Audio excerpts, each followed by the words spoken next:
Hello बच्चों, एक बार फिर आपका स्वागत है फिजिक्स विजडम एकेडमी में। आज से हम जो है नीट के क्वेश्चंस को सोल्व करने वाले हैं और हम जो स्टार्ट करेंगे नीट 2022 का जो पेपर आया था उसमें जो फिजिक्स का पार्ट है वो हम अटेम्प्ट करेंगे। सो आइए स्टार्ट करते हैं हम आज का सेशन। फर्स्ट क्वेश्चन है the dimensions M L T minus two A minus two belongs belong to there are four options: magnetic permeability, electric permittivity, magnetic field, self inductance। तो इस क्वेश्चन को सोल्व करने के लिए बेसिकली आपको जो है डायमेंशंस पता होनी चाहिए। हर जो फिजिकल क्वांटिटी है उसके डायमेंशंस आपको याद होने चाहिए, अदरवाइज आप इन क्वेश्चंस को अटेम्प्ट कभी नहीं कर पाओगे। और डायमेंशन कभी कभी हमारे ऐसे होते हैं कि हम क्वेश्चन करते रहते हैं तो याद हो जाते हैं और कभी कभी हमें जो है मेमोराइज करना पड़ता है। ठीक है, अगर हम ज्यादा टाइम लगाएंगे इन क्वेश्चंस में तो हम ओवरऑल जो पेपर है वो अटेम्प्ट नहीं कर पाएंगे। तो जो इसका राइट आंसर है वो है ऑप्शन नंबर 1। अगर हम इसका डायमेंशन देखते हैं तो मैग्नेटिक परमिएबिलिटी का जो डायमेंशन होगा वो ये होगा। ठीक है, आप चेक भी कर सकते हैं। नेक्स्ट क्वेश्चन है an ideal gas undergoes 4 different processes from the same initial state as shown in the figure below. Those processes are adiabatic, isothermal, isobaric, isochoric. The curve which represents the adiabatic process among 1, 2, 3 and 4 is। तो आपको एक PV diagram दे रखा है और उस PV diagram में आपके 4 curve बना रखे हैं इस तरह से। सो ये हो गया 1, 2, 3 एंड 4 और जो ऑप्शंस है वो है आपके 3, option number 4 4, sorry option number 2 4, option number 3 1 and option number 4 जो है वो 2 दे रखा है। और आपको बताना है कि इन चारों में से कौन सा जो कर्व है वो एडियाबैटिक के लिए आता है। तो एक बार हम प्रोसेसेस जान लेते हैं कि ये चारों प्रोसेसेस होते कौन से हैं। आइसोथर्मल प्रोसेस, पहले हमें बोला गया आइसोथर्मल। तो आइसोथर्मल प्रोसेस में आपके जो सिस्टम होता है जब वो एक स्टेट से दूसरी स्टेट में कन्वर्ट होता है या जाता मूव करता है तो टेम्परेचर कांस्टेंट बना रहता है। तो इस केस में जो है आपका चेंज इन टेम्परेचर 0 होगा। ओके, फिर सेकंड हम देखते हैं एडियाबैटिक। एडियाबैटिक में जो है हीट कांस्टेंट रहती है तो हम सिंपली कहते हैं डेल्टा क्यू जो है वो 0 होगा। देन आइसोबैरिक, आइसोबैरिक में आपका चेंजिंग प्रेशर 0 होगा। और फिर लास्ट है आइसोकोरिक। आइसोकोरिक में जो है आपका वॉल्यूम जो है वो 0 होगा। तो अगर हम देखें वॉल्यूम 0, देखो इस वाले 1 के लिए जो है वॉल्यूम में चेंज नहीं आ रहा, तो 1 वाला जो है वो आपका आइसोकोरिक है, 4 वाला जो है वो आपका आइसोबैरिक है। तो आंसर जो होगा आपका वो 2 या 3 होगा।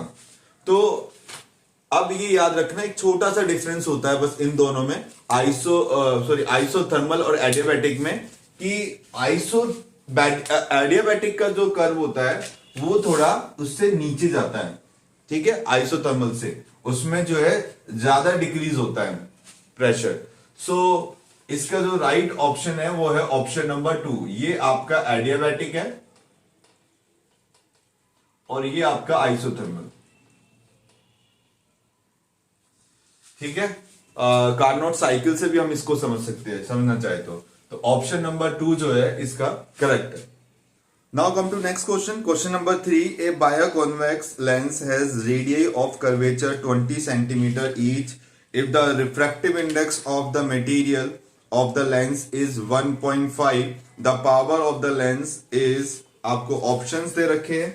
सो फर्स्ट ऑप्शन है जो आपका वो है +5 डायोप्टर, सेकंड ऑप्शन दे रखा है इंफिनिटी, थर्ड आपको दे रखा है +2 डायोप्टर और फोर्थ आपको दे रखा है +20 dioptre. And we have given here radii of curvature. So R1 is equal to हमारा हो जाएगा +20 सेंटीमीटर और R2 हमारा हो जाएगा -20 centimetre. Okay, and refractive index जो है वो यहाँ पे 1.5 है। Now we shall use lens maker formula. Lens maker formula ही हम यहाँ पर यूज करेंगे और उसी से फाइंड आउट करेंगे कि पावर कितनी आ रही है। सो अगर हम देखें लेंस मेकर फॉर्मूला, तो it is given by 1/f mu minus 1 bracket 1/r1 minus 1/r2। अब वैल्यूज अगर हम पुट करते हैं, so this will be equal to 1.5 minus 1, और यहाँ पे ये हो जाएगा 1/20 प्लस 1/20 प्लस, इसलिए आ गया क्योंकि ये वाला नेगेटिव जब इस वाले नेगेटिव से मिलेगा तो वो पॉजिटिव हो जाएगा। तो after this we get 0.5 into 2/20, यहां से कैंसिल हो गया 10। सो 1/f जो है वो बेसिकली पावर के ही इक्वल होगा। ध्यान रहे ये जो वैल्यू हमारी लिखी गई थी ये सेंटीमीटर में थी, और 1 डायोप्टर जो है वो मीटर इनवर्स के इक्वल होता है। तो यहां पर हम क्या करेंगे, 0.5 इंटू 1/10 इंटू 100 कर देंगे, तो ये आपका कैंसल, तो आंसर आ गया +5 डायोप्टर। तो जो ऑप्शन नंबर आपका फर्स्ट है वो राइट है। Next question, question number 4, the ratio of radius of gyration of thin uniform disk about an axis passing through its center and normal to its plane to the radius of gyration of disk about its diameter is। यानी कि हमें जो है radius of gyration का ratio निकालना है, किसके लिए, थिन यूनिफॉर्म डिस्क के लिए। और ऑप्शन जो है वो हमें दे रखे हैं यहाँ पर 4:1, सेकेंड ऑप्शन दे रखा है 1:√2, थर्ड ऑप्शन दे रखा है 2:1 एंड फोर्थ हमें दे रखा है √2:1। ठीक है, तो हम पहले ये पता कर लेते हैं कि मोमेंट ऑफ इनर्शिया कितना होगा। Moment of inertia of thin circular disc about its axis passing through the centre. ठीक है, तो वो हमारा आता है 1/2mr²। तो यहां से जो रेडियस ऑफ गायरेशन जो निकलेगी वो आपकी K1 हम ले लेते हैं, this will be equal to R divide by √2। ठीक है, K² is equal to R²/2। और मास के अलावा जितनी भी आपकी क्वांटिटी बच जाती है वो हम रेडियस ऑफ गायरेशन यानी K² से कंपेयर करते हैं और फिर निकालते हैं। तो यहां पर K1 आ जाएगा R/√2, और जो मोमेंट ऑफ इनर्शिया होगा इसी डिस्क का, moment of inertia of thin circular disc about its diameter, वो आपका हो जाएगा 1/4mr²। सो यहां से जो है आपकी रेडियस ऑफ गायरेशन जो निकलेगी वो होगी R/2। हमें रेशियो निकालना है, so K1 divide by K2, so this will be equal to R divide by √2, R divide by 2, ये हो जाएगा 2 डिवाइड बाय √2। सो 2 को हम लिख सकते हैं √2 इंटू √2 डिवाइड बाय √2, कैंसल, तो आपका आ गया √2 divide by 1। So option number 4 जो है वो आपका करेक्ट है, इससे मैच कर रहा है। सो ऑप्शन नंबर 4 जो है राइट ऑप्शन है। Question number 5, the angle between electric lines of force and the equipotential surface is, option 1 दे रखा है 90 degree, option 2 180 degree, option 3 0 degree and option 4 जो है वो 45 डिग्री दे रखा है।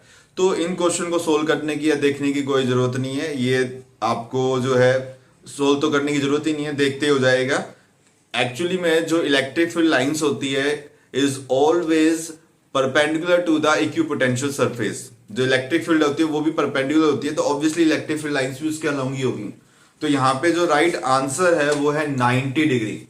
ओके, द एंगल, अगर आपकी एक ये इक्विपोटेंशियल सरफेस है और जो आपकी इलेक्ट्रिक फील्ड लाइंस होगी वो हमेशा ऐसी होगी, तो इन दोनों के बीच में जो एंगल होगा वो हमेशा कैसा होगा, 90 degree. Okay, now come to next question. Question number 6. The object of mass 10 kg and 20 kg respectively are connected to two ends of a rigid rod of length 10 meter with negligible mass. The distance of the center of mass of the system from the 10 kg mass is option 1 आपको दे रखा है 10 metre, option 2 5 metre, option 3 10/3 metre and option number 4 दे रखा है 20/3। Okay, सो इस question में basically आपको ये दे रखा है कि एक आपके पास रोड है, ठीक है, इसकी जो लेंथ है वो 10 मीटर है।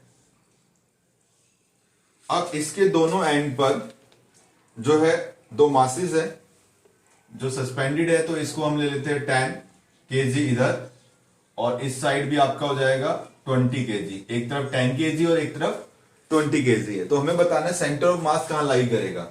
तो सपोज ये वाला पॉइंट मैं ले लेता हूं जहां पर आपका सेंटर ऑफ मास लाई करेगा सी पॉइंट पर। तो ऑप्शन में क्वेश्चन में ये भी है कि the distance of the centre of mass of the system from the 10 kg, यानी 10 kg से बताना कितने डिस्टेंस पर वो सेंटर ऑफ मास लाई करेगा। तो इसको हम x ले लेते हैं, तो ये आपका हो जाएगा इधर वाला 10 - x। अब याद रहे एक चीज हम पढ़ते थे, मोमेंट ऑफ मास, ठीक है, तो वो जो है इस पॉइंट के अबाउट क्या होगा, 0 आ जाएगा, ठीक है। या हम ग्रेविटेशनल टॉर्क बोलते थे वो भी आपका 0 हो जाएगा, कपल बोलते थे वो भी आपका 0 हो जाएगा। Anticlockwise movement is equal to the clockwise movement. तो प्रिंसिपल ऑफ मूवमेंट का यूज करके हम क्या करते हैं, क्लॉकवाइज मूवमेंट को इक्वल करते हैं एंटी क्लॉकवाइज मूवमेंट के। तो यहाँ पे अब सिंपली मैं यूज करना चाहूं तो ये होगा आपका 10 × x, और इधर आपका हो जाएगा 20 × 10 - x, तो 0 से 0 कैंसिल, तो x आपका आ गया 20 - 2x, ये इधर जाएगा तो x + 2x इक्वल टू 20, और ये हो गया 3x इक्वल टू 20। सो x की वैल्यू आ जाएगी 20/3। So according to option number 4 जो है वो मैच कर रहा है, तो इस क्वेश्चन का जो आंसर है वो है 20/3। इसके बाद नेक्स्ट क्वेश्चन है the ratio of distances travel by freely falling body in the first, second, third and fourth second. हमें रेशियो निकालना है, और ऑप्शन जो हमें दे रखे हैं, ऑप्शन नंबर 1:3:5:7, सेकंड हमें दे रखा है 1:1:1:1, थर्ड हमें दे रखा है 1:2:3:4, और फोर्थ हमें दे रखा है 1:4:9:16। ठीक है, मैं आपको पहले बता दूं इसका आंसर फर्स्ट है, ठीक है। अब ये कैसे आएगा वो आपको जानने की जरूरत है। देखिए हमें NS सेकंड में बोला गया है, यानी कि फर्स्ट, सेकंड, थर्ड और फोर्थ में कितना डिस्टेंस वो ट्रेवल करेगा, उसका रेशियो क्या होगा। तो हमें पता है एस nth की जो इक्वेशन होती थी वो होती है u + 1/2 a 2n-1, ये इक्वेशन होती थी। अब इनिशियली वो 0 से फॉल कर रहा है, फ्री फॉल हो रहा है, तो u तो 0 हो गया, तो S1 अगर हम निकालेंगे तो ये आपका हो जाएगा a/2, ठीक है, a/2। ऐसे ही S2 हम निकालेंगे तो ये हमारा आएगा 3a/2, S3 अगर हम निकालेंगे तो ये आएगा 5a/2, एंड S4 अगर हम निकालेंगे तो ये आएगा 7a/2। और जब हम रेशियो निकालेंगे तो 1:3:5:7। सो जो ऑप्शन नंबर 1 है वो इसका सही है। Next question, a spherical ball is dropped in a long column of a highly viscous liquid. The curve in graph shown which represent a speed of the ball v as a function of time t is, आपको एक graph दे रखा है इस तरह का, और इसमें जो है एक आपका ये हो गया, एक आपका ये वाला है, एक इस तरह का और एक इस तरह का, ये आपका B, ये A, ये वाला हो गया आपका C, और ये हो गया आपका D, और इधर वेलोसिटी और इधर T है। और ऑप्शन आपको दे रखे हैं, फर्स्ट है आपका सी, सेकंड आपका डी, और थर्ड है ए, और फोर्थ है बी। ठीक है, अब बोला गया है कि एक spherical ball is drop in a long column of highly viscous liquid. Highly viscous liquid में जब भी कोई बॉल ड्रॉप करती है तो बेसिकली होता क्या है कि उसकी स्पीड जो है धीरे धीरे बढ़ती है। ठीक है, जैसे जैसे वो ग्रेविटी से नीचे खींचेगी वो बढ़ती चली जाएगी। बट यहां पर एक विस्कस फोर्स भी होता है, जैसे ये बॉल है, ये गिर रही है नीचे, जो है वेट की वजह से नीचे जा रही है, ऊपर एक फोर्स लग रहा है बुयांसी, और एक दूसरा फोर्स भी लग रहा है जिसको हम बोलते हैं विस्कस फोर्स, वो होता है 6 पाई ईटा आर वी। तो यहां पर जैसे जैसे इसकी वेलोसिटी बढ़ती है, क्योंकि इनिशियली डाउनवर्ड फोर्स ज्यादा होता है, अपवर्ड फोर्स कम होता है, तो ये नीचे की तरफ मूव करता है डाउनवर्ड डायरेक्शन में। पर जैसे जैसे ये बढ़ता है तो v बढ़ता है, यानी कि ये वेलोसिटी बढ़ती है, तो ये विस्कस फोर्स जो है ये भी बढ़ना स्टार्ट हो जाता है। एक टाइम ऐसा आ जाता है कि वेलोसिटी इतनी बढ़ जाती है कि अपवर्ड वाला फोर्स डाउनवर्ड वाले फोर्स से इक्वल हो जाता है और नेट फोर्स जीरो हो जाता है। नेट फोर्स जीरो होते ही एक्सेलरेशन जीरो हो गया। इसका मतलब अब जो बॉडी है वो एक कांस्टेंट वेलोसिटी से मूव करेगी, and that velocity is known as terminal velocity. ठीक है, तो इसमें अगर देखेंगे सिर्फ एक ग्राफ बी वाला आप देखोगे, इनिशियली बढ़ रही है और फिर एक पॉइंट पर जाकर क्या हो जाएगी, कांस्टेंट ऑलमोस्ट। तो जो इसका राइट आंसर है वो है ऑप्शन नंबर 4। ठीक है, मैंने कंसेप्ट भी बता दिया कि इसके पीछे क्या कंसेप्ट है। Next question, the angular speed of a flywheel moving with uniform angular acceleration changes from 1200 RPM to 3120 RPM in 16 second. The angular acceleration in radian per second square. Option भी आपको given है, और ये option जो है आपके first है 12 पाई, second है 104 पाई, थर्ड है 2 पाई, और फोर्थ है आपका 4 पाई। ठीक है, we have given frequency, RPM दे रखा है ना, तो यानी फ्रीक्वेंसी गिवन है, तो न्यू वन हम ले लेते हैं। ये आपका 1200 आरपीएम है, तो इसको हम सेकंड में कन्वर्ट कर लेते हैं, तो ये हो जाएगा 60 से डिवाइड करेंगे, कैंसिल ये इससे, तो ये आ गया 20। सो 20 आरपीएस यानी कि रेवोल्यूशन पर सेकेंड। ओके, और जो सेकंड आपको दे रखा है वो है 3120 आरपीएम। इसको भी सेकंड में अगर हम कन्वर्ट करेंगे तो 60 से डिवाइड कर देंगे, अगेन ये जाएगा आपका ये हो जाएगा 52 आरपीएस। ठीक है, एनसीईआरटी में सेम क्वेश्चन इसी तरह का दे रखे हैं, और टी जो है वो आपका 16 सेकंड है, एंड देन और कोई वैल्यूज हमको गिवन नहीं है, और एंगुलर एक्सेलरेशन निकालना है। तो एंगुलर एक्सेलरेशन जो होता है वो होता है ω2 minus ω1 final minus initial divide by T, और इसको हम लिख सकते हैं 2 pi ν2 minus ν1 divide by T. अब 2 पाई न्यू की वैल्यू जो है वो 52 माइनस 20, और टाइम हमें दे रखा है 16। This will be equal to 2 pi, और यहां पर अगर हम इसको सोल्व करेंगे तो यह आ जाएगा आपका 32 डिवाइड बाय 16 से कैंसिल 2, तो आंसर आ गया 4 पाई। सो जो ऑप्शन नंबर 4 है वो यहां पे मैच कर रहा है, तो ये ठीक है। Next question, question number 10।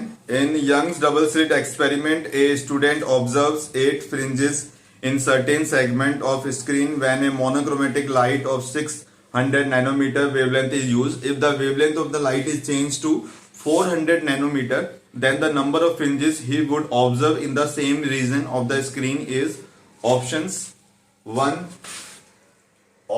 है 9, ऑप्शन 2 12, ऑप्शन 3 6, ऑप्शन 4 8। ये आपको दे रखा है। बोला गया है कि यंग डबल स्लिट एक्सपेरिमेंट है, एक स्टूडेंट है जो 8 फ्रिंजेस ऑब्जर्व करता है स्क्रीन पर, जब लाइट जो है वो 600 नैनोमीटर की उस पे मतलब मोनोक्रोमेटिक लाइट जो है 600 नैनोमीटर की हम यूज कर रहे हैं अपैरेटस में। अब लाइट की वेवलेंथ उसने चेंज कर दिया, 400 नैनोमीटर हो गई। तो अब बताना कितनी फ्रिंजेस जो है ऑब्जर्व होगी सेम रीजन में। ठीक है ना, रीजन जो है वो सेम रखा है, तो यहां पर हम यूज करेंगे n1 λ1 is equal to n2 λ1, इस फॉर्मूले का यूज करेंगे। और हमें क्या निकालना है, n2 निकालना है, तो ये हो जाएगा n1 λ1 डिवाइड बाय λ2। तो n1 की वैल्यू हमें गिवन है 8, वेवलेंथ हमें गिवन है 600, डिवाइड बाय जो चेंज हुई है वो 400, कैंसल 4 ये 2, तो आंसर आ गया आपका 12। ठीक है, अब जो फ्रिंजेस ऑब्जर्व होगी वो आपकी कितनी होगी, 12 फ्रिंजेस। तो ऑप्शन नंबर 2 जो है वो करेक्ट होगा इसमें। नेक्स्ट क्वेश्चन जो है वो आपका स्क्रीन पर विजिबल हो रहा होगा। मैच लिस्ट 1 विद लिस्ट 2, और लिस्ट 1 में जो है आपका इलेक्ट्रोमैग्नेटिक वेव्स है, लिस्ट 2 में जो है वेवलेंथ दे रखी है, एएम रेडियो वेव्स है, माइक्रोवेव्स है, इंफ्रारेड रेडिएशन है, एक्स रेज है, और एक साइड में आपको वेवलेंथ दे रखी है 10⁻⁻10, 10⁻2 मीटर, 10⁻2 मीटर, एंड फोर्थ हो जाएगी 10⁻4 metre. Choose the correct answer from the options given below. तो इसमें जो है बेसिकली इसमें कुछ करने की जरूरत नहीं, कुछ कंसेप्ट नहीं, बस आपको याद करने का जो है वो तरीका पता होना चाहिए। सो जो आपके इलेक्ट्रोमैग्नेटिक वेव्स के स्पेक्ट्रम है उसके वेवलेंथ आपको पता होनी चाहिए। ठीक है, सिंपली याद करने वाला है, इसमें कोई ऐसे ट्रिक वगैरह नहीं है। तो जो इसका ऑप्शन नंबर 2 है वो ठीक है, ऑप्शन नंबर 2 ही जो है वो मैच करेगा इसमें। Question number 12, the graph which shows the variation of the de Broglie wavelength of the particle and it's associated momentum. आपको 4 ग्राफ दे रखे हैं और बोला गया है कि कौन सा जो ग्राफ है वो एसोसिएट करेगा डी ब्रोगली वेवलेंथ से, यानी वेरिएशन बता रखा है डी ब्रोगली वेवलेंथ का with the momentum. So de Broglie wavelength यानी कि लैम्डा जो होती है वो आपकी आती है h बाय mv, यानी कि मोमेंटम। ठीक है, h बाय mv होता है। अब h बाय p लिख सकते हैं हम इसको। तो लैम्डा इज इनवर्सली प्रोपोर्शनल होगा p के। तो जैसे जैसे मोमेंटम बढ़ेगा तो आपकी जो वेवलेंथ है वो कम होती जाएगी। तो अगर हम तीनों ग्राफ को देखें, इसमें बढ़ रही है, जैसे जैसे मोमेंटम बढ़ रहा है तो वेवलेंथ भी आपकी बढ़ रही है, ये गलत है। इसमें देखोगे तो जैसे जैसे आपका मोमेंटम बढ़ रहा है वेवलेंथ आपकी डिक्रीज हो रही है। ये आपका क्योंकि इनवर्सली प्रोपोर्शनल है तो ये वाला जो ग्राफ है वही ठीक होगा, इन दो ये भी आपके जो है गलत आएगी। ठीक है, तो इसका जो ऑप्शन होगा वो 2 वो करेक्ट होगा। ठीक है, इसमें तो बेसिकली आपको ग्राफ पता होनी चाहिए, और ग्राफ आते आते हैं। ठीक है, चाहे वो जेई का एग्जाम हो, चाहे वो नीट का एग्जाम हो, चाहे वो सीबीएसई का एग्जाम हो, एक ना एक क्वेश्चन ग्राफ के ऊपर आता ही आता है। नेक्स्ट क्वेश्चन है, when light propagate through a material medium of relative permittivity ER and relative permeability mu R, the velocity of light V is given by C is the velocity of light in vacuum दे रखा है और option दे रखे हैं।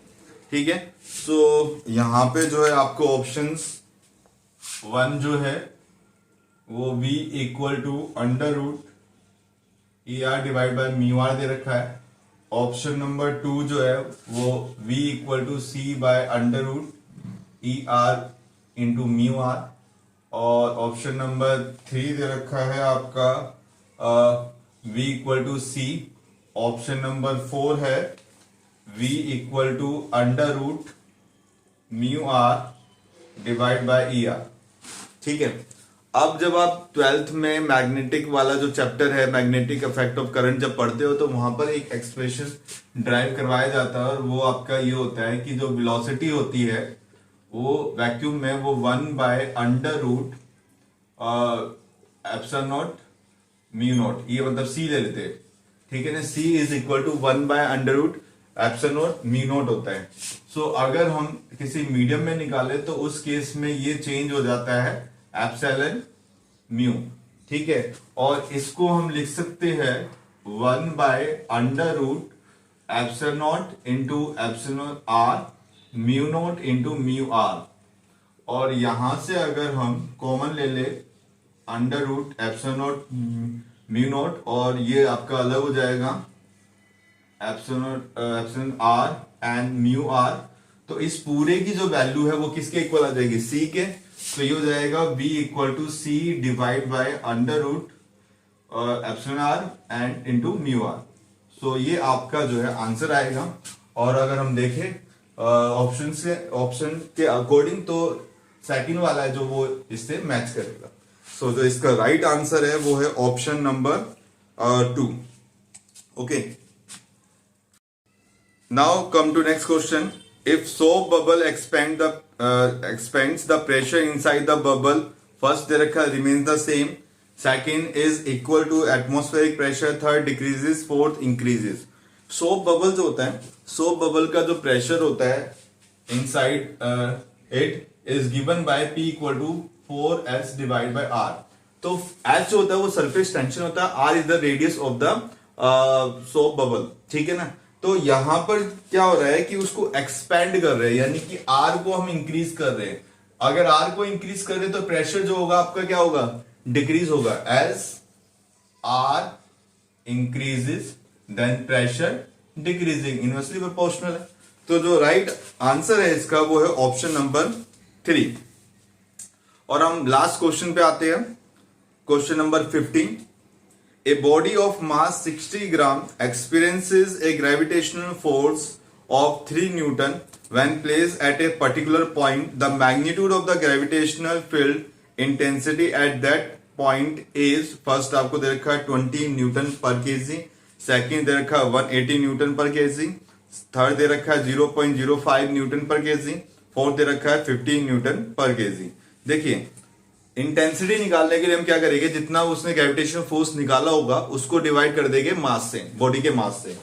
तो यहां पर जो है फोर्स आपको गिवन है दैट इज 3 न्यूटन, और क्या निकालनी है, gravitational field intensity, gravitational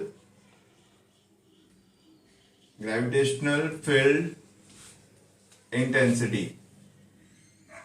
so this will be equal to force divide by mass. तो मास कितना गिवन है, 60 ग्राम है, तो इसको केजी में कन्वर्ट करना पड़ेगा हमें।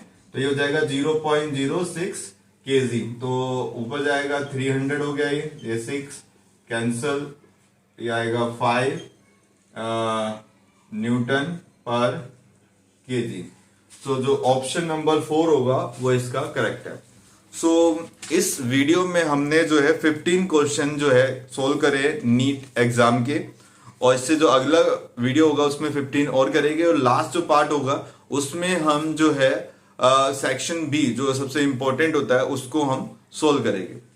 ठीक है, थैंक यू।